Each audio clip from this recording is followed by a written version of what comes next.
here to present one scenario on how to properly schedule the project activities for the critical path method. While Damer is on his way home to his family, he saw a beautiful backyard where a family is enjoying their quality time together. Antonio had an idea to renovate their backyard, but he has no idea on how to do it. I really want my backyard beautiful so that my family can enjoy our time together, but I don't know where, when, and how to start. Maybe I could seek for a professional help. Damer seek for professional help. Luckily, he found G-Rex Builders. Hiya! Hello, Mr. Damer. This is Christine from G-Rex Builders, and we have heard that you want to make your backyard delightful. Maybe we can help you with the skills and knowledge we have. Great! But how? Can we invite you to come to our office tomorrow so that we can discuss to you everything directly? Sure. Can you provide the details? Let me check that one for you, okay? Alright, so great news, Mr. Damer, because upon checking here, we have available time tomorrow at exactly 10 o'clock in the morning. So, is that okay with you? Yep, that will work for me. Thanks. Alright, see you there. Thank you. The next morning, Good morning, everyone. Good morning, Mr. Damer.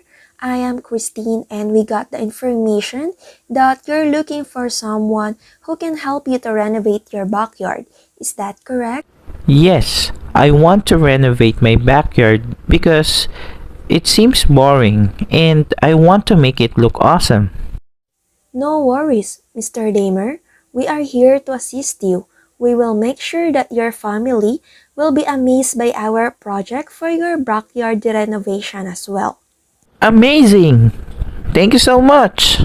Alright, you are always welcome, Mr. Damer. So let's go ahead and start. We, G-Rex Builders, will be discussed to you everything about the project, okay? So let me introduce to you first my partners. Mr. Jasper, which is professional for measurement and estimation. And we have Miss Marnaline for materials and designing. And we have other personnels. They are our maintenance and helpers. Good morning, everyone! good morning as well, Mr. Damer. So let's start. There are steps that we must follow in order to renovate your backyard. Following these steps will make the process flow smoothly and swiftly. This will help you optimize the time and save money throughout the project. We will discuss to you the steps together with the project activity schedule on the projector. Amazing! Please continue. First, we must start by cleaning the backyard. It is easier to move and work around if you have a clear area or surrounding to work on. It will take 4 days to finish. Next, we must choose the appropriate materials within 9 days. In choosing the materials, it is important to consider the nature present in the backyard, such as the humidity type of soil and the availability of the materials. After that, the designing of the backyard layout is the next step.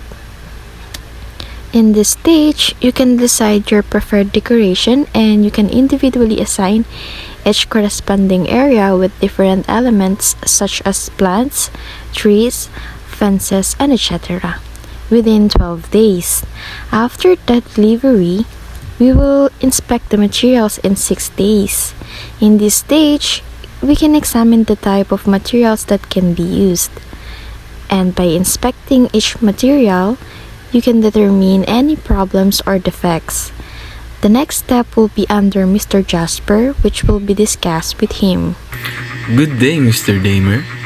After the inspection of materials, we will plot the layout on the backyard site to make sure the accuracy of the measurement with estimated 2 days to finish.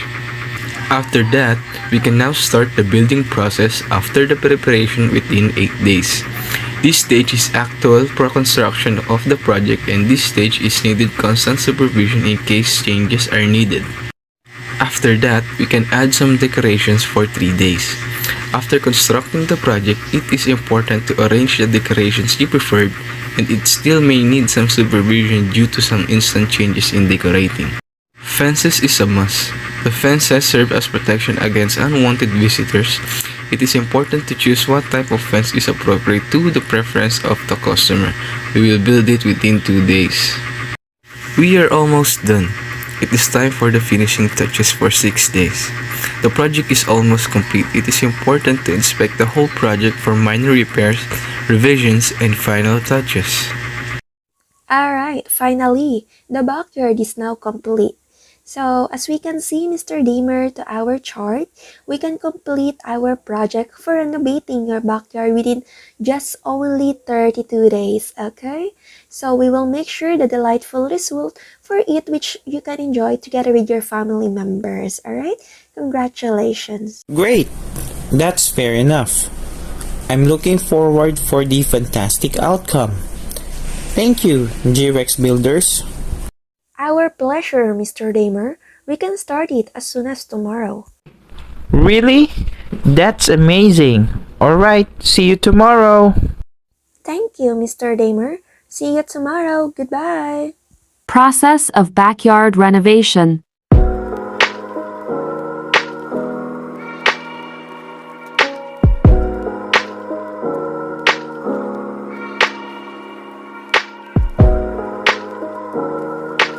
In the next morning, Mr. Damer and G-Rex Builders decided to start the project for renovating the backyard. We have watched a scenario for creating the project activities. Now, we will discuss how to apply it in creating the critical path method. What is critical path method? It is a technique where you identify tasks that are necessary for project completion and determine scheduling flexibilities. How CPM will be related to builders' construction project. Scheduling technique in the construction industry due to its simplicity and effectiveness. It generates a graphic view of a project and calculates the time and resources are required to complete each activity. Good day everyone. In this video, I'll be working a activity schedule for a project. I will be using this node convention. A here is the activity being described, and T represents the expected activity duration.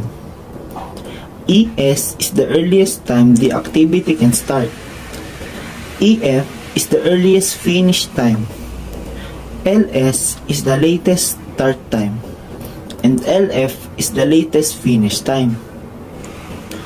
For the project, when drawing the full network, first, let's start with a sketch to make it easier. Activity A has no predecessors, so it can begin at start. Both activity B and C needs A to be completed before they can start. Both activity D and E needs B to be completed. F needs C. G needs both E and D. H needs both E and F, and I needs both H and G. So, here's the network with the activity nodes displaying the letters and times. And let's do the forward pass. A has no predecessors, so its earliest start time will be 0. Since it has 4 days to be completed, its earliest finish time will be 0 plus 4, which gives 4. Now, both B and C needs A to be completed before they can start. Since the earliest finish time for A is 4, the earliest time both B and C can start is 4. And with an activity time of 9 days, B will have the earliest finish time of 9 plus 4, which is 13. Same for activity C with an activity time of 12 days. So, the earliest finish time is 12 plus 4, which is 16. Both D and E needs B to be completed before they can start, since the earliest finish time for B is 13. The earliest time that both D and E can start is 13. To get the earliest finish time, just like I said a while ago, just add the estimated time and earliest time for activity D. 13 plus 6 is 19. And for activity E, the earliest finish time is 13 plus 2, which is 15. Now, F needs C to be completed before it can start. Since the earliest finish time for C is 16, then the earliest start time for activity F is 16. And with an activity time of 8 days, F will have an earliest finish time of 16 plus 8, which is 24. G, on the other hand, needs D and E to finish before it can start. Since the earliest finish time for D and E are 19 and 15, and G needs both of them to finish in order to start, then the earliest time G can start is 19. In other words, the highest earliest finish time preceding an activity will be the activity's earliest start time, and the highest earliest finish here is 19. So G finishes at 19 plus 13, which gives 22. For activity H that has also two predecessors, it will be the same pattern like the activity G. The highest earliest finish time here is 24. So the earliest start time for activity H is 24. So H finishes at 24 plus 2, which gives the earliest finish time of 26. For activity I, which the highest earliest finish time in an activity G and H is 26, the earliest start time for activity I is 26. I finishes at 26 plus 6, which is 32. So we say that the project completion time is 32 days. So the latest finish time for the activities at the finish node I has to be 32. That is, I cannot be completed in longer than 32 days. And now, let's do the backward pass. Next, we obtain the latest short times by subtracting the activity times from the latest finish. For I, the latest start time will be 32 minus 6.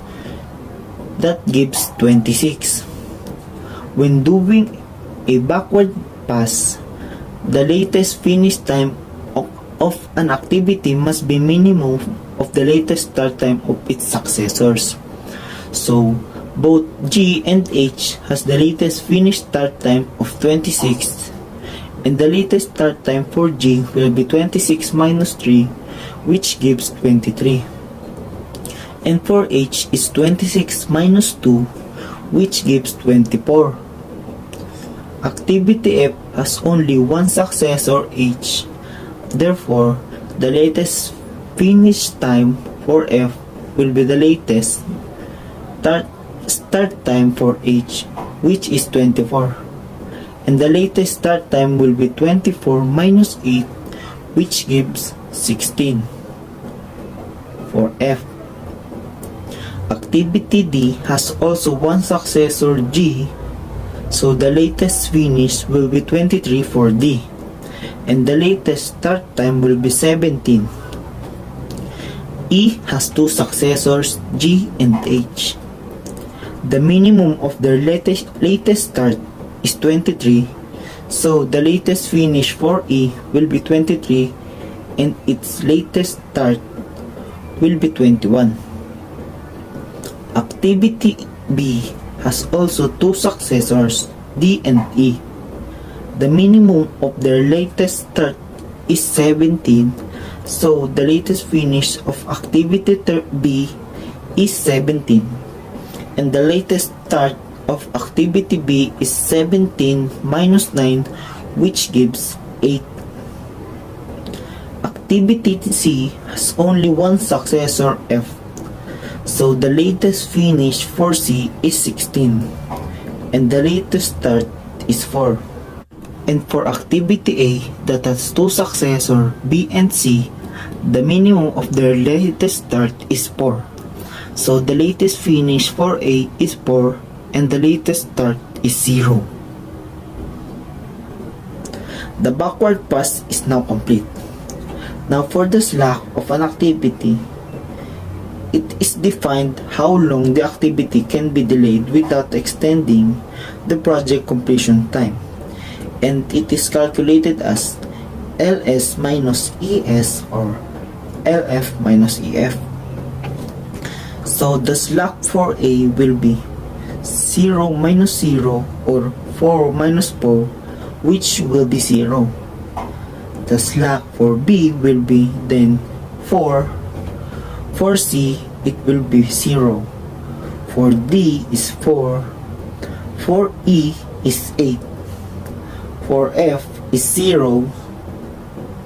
For G is 4. For H is 0. And for I is 0.